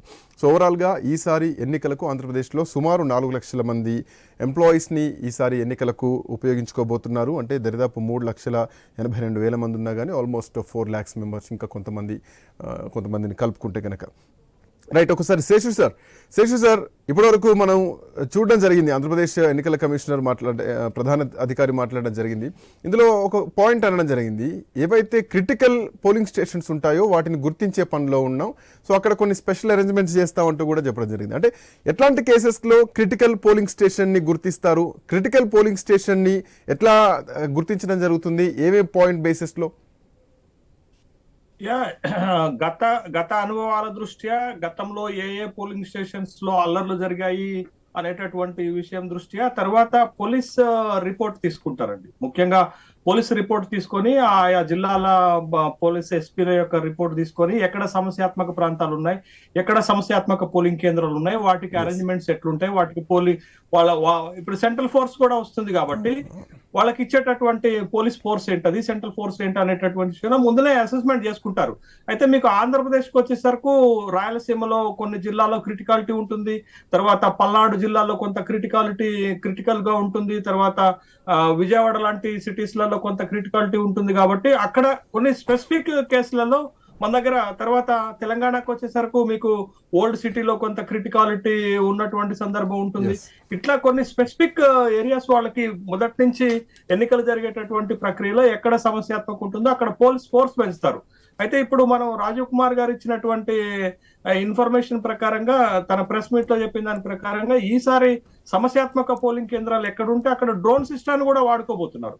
డ్రోన్ సిస్టాన్ని వాడటం వల్ల కొంత మీరు ఇమీడియట్ గా కోయర్సివ్ స్టెప్స్, ఇమీడియట్ గా చర్యలు తీసుకోవడానికి ఆస్కారం ఉంటుంది. కాబట్టి ఇంకొకటి శ్రీకాంత్ గారు మీరు అడిగిన దానికి ఒక లైవ్ ఎగ్జాంపుల్ ఏంటంటే, ఇటీవల తెలంగాణ రాష్ట్ర శాసనసభ ఎన్నికలు జరిగాయి, ఒక్క చోట కూడా రీపోలింగ్ జరగలేదండి. అంటే ఒక సక్సెస్ఫుల్ గా ఎన్నికల కమిషన్ ఆఫ్ తెలంగాణ, ఎన్నికల commission of India, police force, తర్వాత సెంట్రల్ ఫోర్స్, ఇవన్నీ కూడా ముందస్తు చర్యలు పకడ్బందీగా తీసుకున్నారు కాబట్టి ఒక్క చోట కూడా రీపోలింగ్ జరగలే. దాన్ని మనం ఒక గ్రేట్ థింగ్ గా ఎలక్షన్ ప్రాసెస్ లో ఒక ముఖ్యమైనటువంటి ఘట్టంగా చూడాల్సినటువంటి అవసరం ఉంటుంది. కాబట్టి ఇప్పుడు ఇది ఒక సుదీర్ఘమైనటువంటి ఎన్నికల ప్రక్రియ అండి. భారతదేశంలో ఏప్రిల్ 19న ప్రారంభమైతే జూన్ 1వ తారీఖు నాటికి 7 phases లో ఎండింగ్ అవుతుందంటే, మొదటి ఫేజ్ లో ఎలక్షన్ అయిపోయినటువంటి వాళ్ళు ఫలితాల కోసం జూన్ 4వ తారీఖు వరకు వెయిట్ చేయాల్సినటువంటి ఒక సుదీర్ఘమైనటువంటి ఎన్నికల ప్రక్రియ. ఒకటి శ్రీకాంత్ గారు ఇక్కడ అంటే సార్ శేషు సార్ మీరు చెప్తున్నట్టు పోలింగ్ తర్వాత ఎదురు చూడడం ఓకే, తప్పది కాబట్టి తప్పనిసరి పరిస్థితుల్లో ఆందోళన ఉత్కంఠ ఉంటుంది. బట్ పోలింగ్ కంటే ముందు 4th phase లోకి వస్తున్నారు కాబట్టి ఉన్న అభ్యర్థులకు మళ్ళీ టికెట్లు ఏమైనా చేంజెస్ అవుతాయా, బీఫామ్ వస్తుందా లేదా, ఈ పార్టీ నాయకుల్ని కార్యకర్తల్ని కాపాడుకోవాల్సినటువంటి అవసరాలు ఉంటాయి, ఆర్థికంగా కూడా కొంతవరకు ఇబ్బంది కలిగేటువంటి అంశాలు కూడా ఉంటాయి. ఎందుకంటే ఇందాక మనం రవిచంద్రతో మాట్లాడినప్పుడు కూడా అదే అంశాన్ని ప్రస్తావించడం జరిగింది. సో ఈ 2 నెలలు కాపాడుకోవాలి, ఓట్లు అంటే పోలింగ్ అయిన తర్వాత రిజల్ట్ కోసం వెయిట్ చేయాలి. నాకెందుకో ఇదే కొంచెం డిఫికల్ట్ గా అనిపిస్తుంది. ఏం చెప్తారు? 2 నెలలేంటి శ్రీకాంత్ గారు, గత 3 నెలలుగా ఆంధ్రప్రదేశ్ రాజకీయాలని పరిశీలిస్తే పెద్ద ఎత్తున ఎన్నికల సమరాంగానికి 2 పార్టీలు, అటు తెలుగుదేశం ఇటు వైఎస్ఆర్ కాంగ్రెస్ పార్టీ సిద్ధమైనట్లుగా మనకు కనపడుతుంది కదా. గత 2-3 నెలలుగా అభ్యర్థుల పైన కసరత్తు చేస్తున్నట్లుగా, అభ్యర్థులను ఎంపిక చేస్తున్నట్లుగా, ప్రచార సభలు పెట్టుకుంటున్నట్లుగా, వాళ్ళు శంకారావం సభలు, వీళ్ళు సిద్ధం సభలు, వాళ్ళు జెండా సభలు పెడుతున్నారు. పెద్ద ఎత్తున క్యాంపెయిన్ ఆంధ్రప్రదేశ్ లో ఈసారి ఎన్నికలు 2 పార్టీలకు చాలా సీరియస్ ఎలక్షన్ కాబట్టి పెద్ద ఎత్తున ప్రచారం ఇప్పటికే జరిగిపోతుంది. ఇప్పటికే అభ్యర్థుల ఎంపిక జరిగిపోయింది కాబట్టి ఇంకొక 2 నెలలు సస్టైన్ చేయాల్సినటువంటి అవసరం ఉంటుంది. ఇవాళ తెలుగు రాష్ట్రాలలో మొత్తం దేశవ్యాప్తంగా మనం చూస్తే తెలుగు రాష్ట్రాలలో ఎన్నికలు హైలీ ఎక్స్పెన్సివ్ గా మారిపోయినవి. కాబట్టి ఒక మామూలు వ్యక్తులు గాని, ఒక ప్రజలలో ఉండి సేవ చేసేటటువంటి వాళ్ళు గాని, సమస్యలపైన పోరాటం చేసేటటువంటి వాళ్ళు గాని ఎన్నికల్లో పోటీ చేద్దామన్న ఆలోచన కూడా రాలేకపోతున్నారు. ఎందుకు అనంటే ఒక్కొక్క శాసనసభ నియోజకవర్గానికి 50 కోట్లు ఖర్చు పెడితే ఒక్కొక్క లోక్సభ పరిధిలో మీకు 7 శాసనసభ స్థానాలు ఉంటాయి, ఇంకెంత ఖర్చు అవుతుంది అనేటటువంటి విషయాన్ని మనం చూస్తే, మరి ముఖ్యంగా తెలుగు రాష్ట్రాల్లో ఎలక్షన్ క్యాంపెయిన్, ఎలక్షన్ చాలా కాస్ట్లీయెస్ట్ గా అయిపోయింది. అది అన్ని పార్టీలు కారణమే, ఏ ఒక్క వ్యక్తి ఏ ఒక్క పార్టీ కారణం కాదు, అన్ని పార్టీలు అదే విధమైనటువంటి ప్రాక్టీస్ చేస్తున్నాయి. శ్రీకాంత్ గారిని ఇందాక ఒక మాట చెప్పడం మీరు మధ్యలో ఆపారు. Yes. ఇది సుదీర్ఘమైనటువంటి ఎన్నికల ప్రక్రియ ఎందుకు చేస్తున్నారు అని ఎలక్షన్ కమిషన్ ఆఫ్ ఇండియా అని అడిగితే, ఇంత పెద్ద భారతదేశంలో, ఇంత పెద్ద ప్రజాస్వామిక దేశంలో, ఇంత పెద్ద ఓటింగ్ సిస్టమ్ ఉన్నటువంటి దేశంలో 7 దశల్లో పోలింగ్ నిర్వహించటం అవసరమే. కొండల్లో ఉంటాయి ఓటింగ్లు, తర్వాత అడవిల్లో ఉంటాయి, తర్వాత సుదీర ప్రాంతాల్లో ఉంటాయి పోలింగ్ స్టేషన్లు. వీటన్నిటిని మళ్ళీ తర్వాత దేశంలో ఉన్నటువంటి సెక్యూరిటీ ఫోర్సెస్ తక్కువగా ఉంటాయి, వాటన్నిటిని ఒక చోట నుంచి ఇంకొక చోటికి తీసుకుపోవటం కష్టం అవుతుంది. ఈ అన్నిటి విషయంలోనే మనం 7 ఫేజుల్లో పెడుతున్నాం అని చెప్పారే. మరి ఒకేసారి ఎన్నికలు ఒకే దేశం ఎట్లా సాధ్యమైతే శ్రీకాంత్ గారు? జమిలీ ఎన్నికలు పెడితే దేశంలో ఉన్న 28 రాష్ట్రాలకి 543 లోక్సభ స్థానాలకి ఒకేసారి కనుక ఎన్నికలు పెట్టాలి అంటే ఎంత ఫోర్స్ కావాలి? ఇప్పటికే 55 లక్షల ఈవీఎంలు వాడుతున్నాం. ఎన్ని వేల కోట్లు ఖర్చు, ఎన్ని లక్షల కోట్లు ఖర్చు పెట్టాల్సి ఉంటుంది, ఎన్ని లక్షల ఈవీఎంలను వాడాల్సి ఉంటుంది, ఎన్ని లక్షల ట్రూప్స్ ని వాడాల్సి ఉంటుంది, ఎంత సెక్యూరిటీని పెంచాల్సిన అవసరం ఉంటుంది. కాబట్టి జమిలీ ఎన్నికల పైన ప్రభుత్వం సీరియస్ గా ఆలోచన చేస్తున్న సందర్భంలో మనం ఈ ఎన్నికల్ని 7 ఫేజుల్లో పెడుతున్నాం. దేశవ్యాప్తంగా ఒకేసారి ఎన్నికలు సాధ్యమవుతుందా అనేటటువంటి ప్రశ్న కూడా ఈ సందర్భంలో మనకి ఆలోచనలోకి వస్తుంది. కాబట్టి ఇంత పెద్ద ప్రజాస్వామ్య దేశంలో ఇంత పెద్ద ఎన్నికల ప్రక్రియ, ముఖ్యంగా ఎలక్షన్ కమిషన్ ఆఫ్ ఇండియా చేయాల్సినటువంటి పనులు శ్రీకాంత్ గారు, ఒకటి ఓటర్ లిస్ట్ లో ఓటింగ్ మిస్ కాకుండా ఉండటం, ఫెయిర్ ఓటింగ్ లిస్ట్ ని తయారు చేయటం, డబుల్ ఎంట్రీస్ లేకుండా చూడటం, ఫేక్ ఓట్స్ లేకుండా చూడటం ఒకటి. రెండోది, అభ్యర్థులు నిర్ణయించినటువంటి ఎక్స్పెండిచర్ మాత్రమే ఖర్చు పెట్టేటట్టు చూడటం. మూడోది, అభ్యర్థులు ఓట్లను ప్రలోభ పెట్టడానికి డబ్బులు పంచకుండా చూడటం. ఈ మూడిట్లో గనక election commission of India success అయితే అది ఫ్రీ అండ్ ఫెయిర్ ఎలక్షన్ అవుతుంది. అట్లా కాకుండా ఏదో పోలింగ్ స్టేషన్ దగ్గర 4 పోలీసులను పెట్టి ఎవరు ఓట్లు వాళ్ళు వేసుకునేటటువంటిది ఫ్రీ అండ్ ఫెయిర్ ఎలక్షన్ గా భావించబడదు. కాబట్టి ఎన్నికల లిస్ట్, తర్వాత ఎన్నికల ప్రచార ఖర్చు, తర్వాత ఎన్నికల్లో ప్రలోభ పెట్టేటటువంటి ఖర్చు, ఈ మూడింటిని గనక election commission of India control చేయగలిగితే అది నిజమైనటువంటి ఫ్రీ అండ్ ఫెయిర్ ఎలక్షన్ గానే మనం భావించాలి. ఆ విధంగా రేపు రాబోయేటటువంటి 18వ లోక్సభ ఎన్నికల్లో ఎన్నికల నిర్వహణ ఎన్నికల కమిషన్ చేస్తుందని ఆశిద్దాం. Come back to you Seshu sir. Ravichandra, అంటే ఎలక్షన్ కమిషన్ ఈసారి నిజానికి చాలా సీరియస్నెస్ కనిపిస్తోంది, స్ట్రిక్ట్ రూల్స్ తోటి వస్తుంది, ఎక్కడ ఎట్లాంటి అవాంఛనీయ సంఘటనలు జరగకుండా అట్ ది సేమ్ టైం ప్రతి జిల్లాలో కంట్రోల్ రూమ్స్ పెడుతూ, అట్లాగే ప్రైవేట్ విమానాలు ఫ్లైట్లలో కూడా ఈసారి సోదాలు చేయబోతున్నారు. సరిహద్దులు ఏవైతే ఉన్నాయో, బార్డర్స్ ఉన్నాయో, విదేశీ సరిహద్దులు అక్కడ కూడా, అంటే రాష్ట్ర సరిహద్దులు ఉన్నాయో డ్రోన్స్ తోటి కూడా ఏర్పాటు చేస్తున్నారు. సమస్యాత్మక ప్రాంతాల్లోకి, మారుమూలంలో ఉన్నటువంటి అడవుల్లో ఉన్న వాళ్ళు సైతం, గూడెంలో ఉన్న వాళ్ళు సైతం ఓటు హక్కును వినియోగించుకోవాలి. సో ఆ ఉద్దేశంతో 7 ఫేజుల్లో ఎన్నికలు పెడుతున్నటువంటి పరిస్థితి స్పష్టంగా కనిపిస్తోంది. సో దీంట్లో ఇంతవరకు మనం ఆంధ్రప్రదేశ్ ఎన్నికల ప్రధాన అధికారి కూడా చెప్పడం జరిగింది. సో అంటే జాబితాను సవరించడం ఇప్పుడు సాధ్యం కాదంటూ కూడా చెప్పినటువంటి పరిస్థితి కనిపిస్తోంది. సో ఇట్లాంటి నేపథ్యంలో రెండోసారి ఓటు వేస్తే కేసు వేస్తాం, చాలా కఠినమైన శిక్షలు తీసుకుంటాం అంటూ కూడా కోడ్ ఆఫ్ కండక్ట్ సంబంధించి కూడా చెప్పడం జరిగింది. బట్ ఇక్కడ పాయింట్ నిజానికి ఏమేం పాయింట్స్ వస్తున్నాయంటే, క్వశ్చన్స్ చాలా వరకు వినిపిస్తున్నాయి. ఎన్నికల కమిషన్ మాట్లాడుతున్నటువంటి పరిస్థితులే కానీ, తెలంగాణలో జరిగినటువంటి ఎన్నిక ఏదైతే ఉందో అది చాలా సక్సెస్ఫుల్గా చేయడం జరిగింది ఎన్నికల కమిషన్. దాని తర్వాత కంటిన్యూషన్లో వెరీ తొందరలోనే ఈసారి పార్లమెంట్ ఎన్నికలు కూడా వస్తున్నాయి. సో తెలంగాణ ఎన్నికల్ని ఒక ట్రయల్ బాల్లో చూడొచ్చా? మళ్ళీ రీపోలింగ్ అనేది లేకుండా ఈసారి ఎన్నికల కమిషన్ సీరియస్గా ఎగ్జిక్యూట్ చేస్తుంది అనుకోవాలా?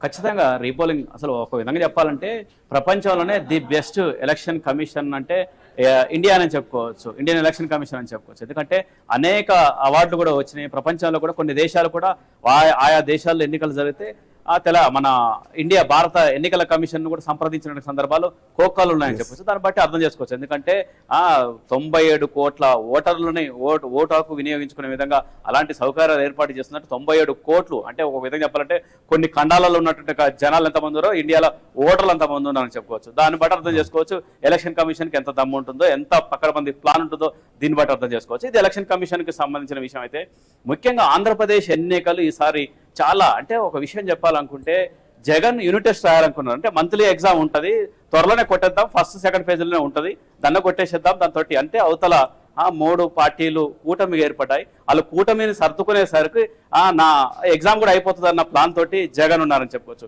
కాకపోతే సీన్ కట్ చేస్తే 56 రోజులతోటి అంటే మే 13న ఎన్నికలు జరుగుతున్నాయి. అంటే సుమారు 56 రోజులు అంటే 2 నెలల సమయం. దీంతో అవతల పార్టీ అంటే కూటమిలో ఏర్పాటు చేసుకుంటున్న బీజేపీ కావచ్చు, జనసేన కావచ్చు, టీడీపీ కావచ్చు, వీళ్ళకి సఫిషియెంట్ టైం దొరికిందని చెప్పుకోవచ్చు. అందుకే అంటారు అంటే కేంద్రంలో ఉన్నట్టుగా పార్టీలతోటి సంబంధాలు ఉంటే, పొత్తులు ఉంటే ఈ విధంగా కొన్ని సౌకర్యాలు ఉంటాయి.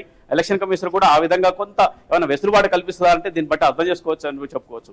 ఎందుకంటే జగన్ ఏం చేశారు, ప్రతిరోజు 3-4 బహిరంగ సభలు కొట్టేసి అటు ఇచ్చాపురం నుంచి ఇటు ఆ చిత్తూరు వరకు కూడా అంటే కుప్పం వరకు కూడా అన్ని 3-4 ప్రతిరోజు 3-4 బహిరంగ సభలు ఏర్పాటు చేసుకొని ధన వెళ్ళిపోవాలి అన్న ఆలోచనతోటి జగన్ ప్లాన్ చేసుకున్నారు. 1 month లో ఈ ప్రక్రియ అంతా అయిపోతుంది, దాన్ని వెళ్ళిపోదాం అనుకున్నారు. కాకపోతే 2 నెలల ప్రక్రియ వచ్చింది.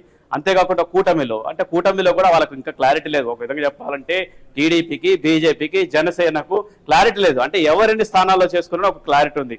అంటే జనసేనకు 21 స్థానాలు, గతంలో 25 స్థానాలు 24 ఇస్తున్నారు. ఆయన జనసేన అధ్యక్షుడు పవన్ కళ్యాణ్ ఆయన త్యాగం చేశారు. అంటే బీజేపీ కోసం పొత్తుంటే నేను త్యాగం చేస్తున్నారు. ఏకంగా 4 సీట్లు బీజేపీ కూడా ఇచ్చారు. దీంతో బీజేపీ 10 స్థానాల్లో, జనసేన 21 స్థానాల్లో, ఆ టీడీపీ వచ్చేసి 144 స్థానాలు. ఈ విధంగా ఈ 3 పార్టీలు కూడా కూటమి ఏర్పడి ఒక క్లారిటీ అంటే సీట్ల సర్దుబాటు విషయంలో క్లారిటీ వచ్చింది. కాకపోతే ఎవరు ఎక్కడ పోటీ చేయాలన్న క్లారిటీ ఇప్పటికీ కూడా చంద్రబాబు సుదీర్ఘ రాజకీయ అనుభవం ఉన్న చంద్రబాబు కూడా క్లారిటీ లేనటువంటి అంశం. దీంతో ఈ 56 రోజులు ఆయనకు క్లారిటీ వస్తుంది. జనసేన అధ్యక్షుడు పవన్ కళ్యాణ్ క్లారిటీ వస్తుంది, దాంతో పాటు బీజేపీకి కూడా క్లారిటీ వస్తుంది చెప్పుకోవచ్చు. సో మీ మాటల్లో రవిచంద్ర, మీ మాటల్లో 2 వెర్షన్స్ కనిపిస్తున్నాయి. ఒకటి జగన్మోహన్ రెడ్డికి సరే తొందరగా కూటమి కోలుకునే లోపే ఎన్నికలు వచ్చేస్తాయి, ఫస్ట్ ఫేజ్ సెకండ్ ఫేజ్ లోనే గెలిచేస్తాం అన్నటువంటి ధీమాలో జగన్మోహన్ రెడ్డి ఉండేది. బట్ ఈసారి మాత్రం చాలా పెద్దగా ఒక 20 మార్కులకు ఆన్సర్ రాసినట్టు పరిస్థితి కనిపిస్తోంది, చాలా లెంతీ క్వశ్చన్ కనిపిస్తోంది అని చెప్పేసి మీరు మాట్లాడుతున్నారు. బట్ తెలుగుదేశం పార్టీ కూటమి ఏదైతే ఉందో ఈ కూటమికి మాత్రం కొంత వెసులుబాటు అనుకోవచ్చు కదా, టికెట్ల విషయంలో కానీ అంటే ఎక్కడెక్కడ ఏ స్థానాల్లో పోటీ చేయాలి ఇవన్నీ కూడా ప్రతిపక్షానికి కొంతవరకు వెసులుబాటు ఉందనుకోవచ్చు కదా. చాలా వెసులుబాటు ఒక విధంగా చెప్పాలంటే వాళ్ళకి కలిసి వచ్చేట్టుగా విధంగా అంటే ఈ డేట్స్ ఉన్నాయని చెప్పుకోవచ్చు. ఎలక్షన్ డేట్ ఉందని చెప్పుకోవచ్చు. అంటే ఏప్రిల్ 13 అంటే ఇప్పుడు ఉందా అప్పుడు ఉందా, జనరల్ గా 2 నెలల సమయం ఉంది. దీంతో ఈ 2 నెలల సమయంలో మంచిగా కూర్చొని చాలా క్లారిటీగా అందులో సర్దుబాటు కూడా చేసుకోవచ్చు, అభ్యర్థులను బుజ్జగించుకోవచ్చు. ఈ విధంగా రకరకాలుగా వాళ్ళకు ఒక విధంగా కూటమికి ఇది మంచి సఫిషియెంట్ టైం అని చెప్పుకోవచ్చు. కాకపోతే ఈసారి మరొక అంశం ఏంటంటే అటు ఆంధ్రప్రదేశ్ ఇటు తెలంగాణలో 2 ఒకేసారి ఎన్నికలు జరగడంతో ఎలక్షన్ కమిషన్ కూడా ఒక చోట ఓటేస్తే మరొక చోట ఓటేసినట్లయితే చాలా సీరియస్ గా యాక్షన్ తీసుకుంటామని చెప్పారు. గతంలో ఇలాంటి సంఘటనలు చాలా జరిగినాయి, ఎన్నో చోట్ల ఇలాంటి సంఘటనలు జరిగినాయి. ఆ తన్నులాట గుద్దులాట కూడా జరిగింది. ఎందుకంటే రెండోసారి ఓటేసినట్టుగా సమయంలో కొట్టుకుంటారు. కొన్ని ఏరియాల్లో కూడా ఈ విధంగా సంఘటనలు జరిగినాయి. ఏజెంట్ల విషయంలో కూడా ఇదంతా జరుగుతుంటది. అయితే ఈసారికి మాత్రం కొంతమంది ఎక్కువ ఓటర్లు సెక్టర్స్ హైదరాబాద్ లో ఉంటారు, వివిధ రాష్ట్రాలు అంటే వివిధ తెలంగాణ జిల్లాల్లో ఉంటారు. ఇక్కడ ఎన్నికలు అక్కడ ఎన్నికలు, ఆడ ఈడ 2 ఒకే రోజు ఎన్నికలు మే 13న ఉండటంతో వాళ్ళకు క్లారిటీ ఓటు అంటే ఏపీలో ఉంది, కొంతమందికి ఇక్కడ కూడా ఉంది. అది వాస్తవం. అంటే ఎలక్షన్ కమిషన్ కూడా కొంతమందికి ఉన్నదని ఎలక్షన్ కమిషన్ చెప్తుంది కదా. 2 చోట 2వ ఓటు వేస్తే మాత్రం సీరియస్ అంటే 2 ఓట్లు ఉన్నట్టే వెళ్ళాక అంటే 2 ప్రాంతాల్లో ఉన్నట్టే. దాంతో కొంతమందికి అక్కడెక్కడ పోకుండా ఏదో ఒక క్లారిటీ డిసిషన్ వస్తుందని చెప్పుకోవచ్చు. దాంతో ఇక్కడ ప్రభావం అక్కడ ప్రభావం ఇక్కడ కూడా లేకుండా ఉండేటువంటి అవకాశాలు కూడా ఉంటాయని చెప్పుకోవచ్చు. చాలా ప్లకడ్బందిగా ఏపీలో 175 స్థానాలకు ఏప్రిల్ 13న ఎన్నికలు జరుగుతాయి. దాంతో పాటు ఆంధ్రప్రదేశ్ లో 20 లోక్సభ స్థానాలు. ఈ పాయింట్ పైన మళ్ళీ వస్తాను మీ దగ్గరికి. బిఫోర్ ఒకసారి శేషు సార్, అంటే నిజానికి వ్యాలిడ్ పాయింట్ ఇక్కడ. 2 తెలుగు రాష్ట్రాల్లో అంటే అటు ఏపీ నుంచి వచ్చిన వాళ్ళు తెలంగాణలో సెటిల్ కావడం జరిగింది. ఐడి కార్డు ఉంటే ఇక్కడ ఓటు వేసుకోవచ్చు. ఆధార్లో అడ్రస్ చేంజ్ చేసుకున్న వాళ్ళు కూడా ఉన్నారు, ఇక్కడ ఓటర్కి అప్లై చేసుకున్న వాళ్ళు ఉన్నారు. 2 వైపులా కూడా అంటే ఎలక్షన్ కమిషన్ ఏముంటుంది, 2 దిక్కులా ఓటు వేయొద్దు, 2 సార్లు ఓటు హక్కు వినియోగించుకుంటే కనుక ఖచ్చితంగా నేరస్తులు అని చెప్పేసి. బట్ ఇది ఉంది అన్నది మాత్రం వాళ్ళ మాటలో స్పష్టంగా కనిపించింది.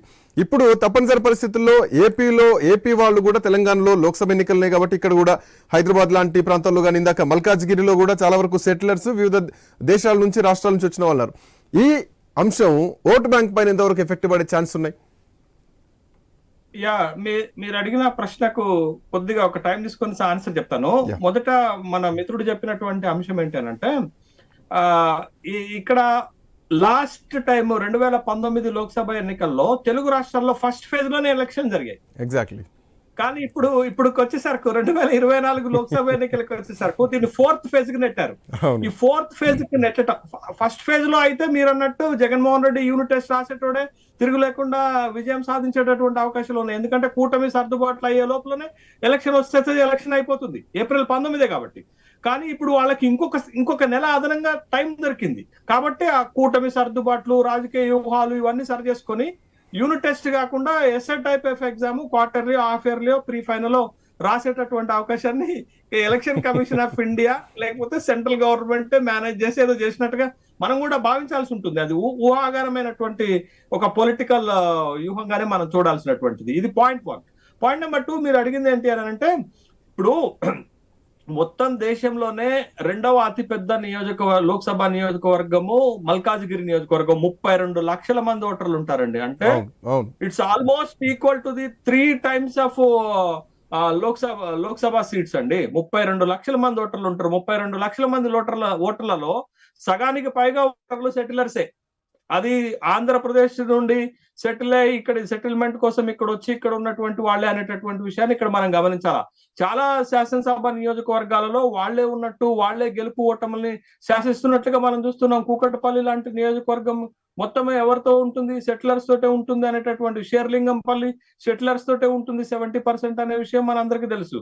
కాబట్టి హైదరాబాద్ లో దరిదాపు 6 నుంచి 10 లక్షల ఓటర్లు ఆంధ్రప్రదేశ్ కి సంబంధించిన వాళ్ళు ఉన్నారు. ఆల్రెడీ వాళ్ళు ఇక్కడ ఓటు వేశారు, మొన్న శాసనసభకు ఓటు వేశారు. ఇప్పుడు వాళ్ళు అదే ఓటుని ఆంధ్రప్రదేశ్ లో ఉపయోగించుకుంటే మళ్ళీ అక్కడ శాసనసభకు వేయొచ్చు, లోక్సభకు వేయొచ్చు. బట్ ఇక్కడ సార్ ఈ పాయింట్ దగ్గర ఇప్పుడు ట్రాన్స్ఫర్ చేసుకోవడానికి ఛాన్స్ లేదు. ఎందుకంటే ఆల్రెడీ ప్రధాన అధికారి చెప్పడం జరిగింది, ఓటర్ల జాబితాను సవరించడం సాధ్యం కాదని చెప్పడం జరిగింది. సో ఇది వ్యాలిడ్ పాయింటే కదా. సో ఇట్లాంటి నేపథ్యంలో మళ్ళీ అక్కడికి వెళ్ళే ఛాన్స్ లేదు కదా, ఇక్కడ వేయాల్సిందే కదా. ఇది ట్రాన్స్ఫర్స్ కు సంబంధించినటువంటి అంశం కాదు. Double entry of voters, transfer కాదు, డబుల్ ఎంట్రీ ఆఫ్ ఓటర్స్. వాళ్ళకి తెలంగాణలో ఓటు ఉంది, ఆంధ్రప్రదేశ్ లో నేటివ్ కాబట్టి ఆ నేటివ్ ప్లేస్ లో వాళ్ళకి ఓటు ఉంది. వాళ్ళు ఆల్రెడీ ఇక్కడ సెటిలర్స్ అయి ఉండి ఇక్కడ కూడా ఓటర్ లిస్ట్ లో ఉన్నారు కాబట్టి ఆల్రెడీ ఒకసారి శాసనసభకు ఓటు వేశారు. ఈసారి ఆప్షన్ లో వాళ్ళు గనక ఆంధ్రప్రదేశ్ కి నేటివ్ ప్లేస్ కి వెళ్ళి ఓటు వేయాలంటే ఒక వ్యక్తి ఒక టర్మ్ లో 2 శాసనసభలకు ఓటేసినట్టు అవుతుంది కదా. ఒక పార్లమెంట్ కు ఓటేసినా 2 శాసనసభలకు ఓటేసినట్టు అవుతుంది కదా. కాబట్టి స్ట్రిక్ట్ గా డబుల్ ఎంట్రీస్ లేకుండా చూడాల్సిన అవసరం ఉంటుంది. ట్రాన్స్ఫర్ కాదు శ్రీకాంత్ గారు, ఓటర్ లిస్ట్ లో డబుల్ ఎంట్రీస్ లేకుండా, అంటే ఒకే రాష్ట్రంలో ఉన్న వాళ్ళకి 2 చోట్ల ఓట్లు లేకుండా, లేకపోతే 2 రాష్ట్రాల్లో ఉన్నటువంటి వాళ్ళకి 2 రాష్ట్రాల్లో ఓటు లేకుండా ఈ డబుల్ ఎంట్రీ సిస్టమ్ ని తీసేసేటటువంటి ఒక సాఫ్ట్వేర్ ని ఎలక్షన్ కమిషన్ ఆఫ్ ఇండియా తీసుకురావాల్సిన అవసరం ఉంది. కాబట్టి ఓటర్ లిస్ట్ ని ఎంత పకడ్బందీగా తయారు చేయగలిగితే అంత ఎలక్షన్ ఫ్రీ అండ్ ఫెయిర్ గా ఉంటుంది.